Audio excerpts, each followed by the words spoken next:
Ni salama? Anaporudi kutoka shuleni anapitia njia ipi? Ni salama? Anaongozana na kina nani? Huo ndio tunaita ulinzi wa nini?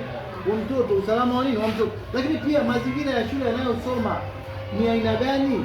Walimu wanaomfundisha ni wakina nani? Huo ndio ulinzi wa mtoto. Kijijini kule mnaona kule, si ndio hivyo? Watoto wakitoka shuleni kundi kubwa wanaenda nini? Pamoja, si ndio hivyo? Sababu nakuta ni mbali, kuna wanyama wakali, kuna nini?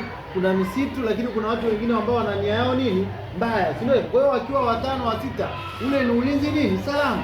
Kwa hiyo hata kwa watoto wetu kama na sisi tunawafundisha, kama kuna sehemu wanaopita na ni lazima apite hapo, asiwe mmoja wala wangapi, wawili, wawe watatu, wanne. Sio mtoto anapita kwenye kichochoro yuko nini? Yuko yeye mwenyewe, lolote linaweza likafanya nini? Likatokea. Kwa hiyo sisi tumekuwa tunaalika wadau mbalimbali wa maendeleo, lakini kuhusiana na hayo mambo ya kutoa nini?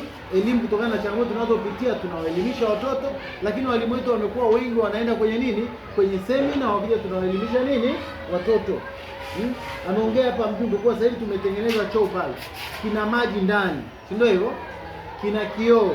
Kuna na kabati lao ambayo hizo taulo zao tunafanya nini? Tunaziweka huko. Watoto mwalimu wa malezi anawajua wote, si ndio hivyo?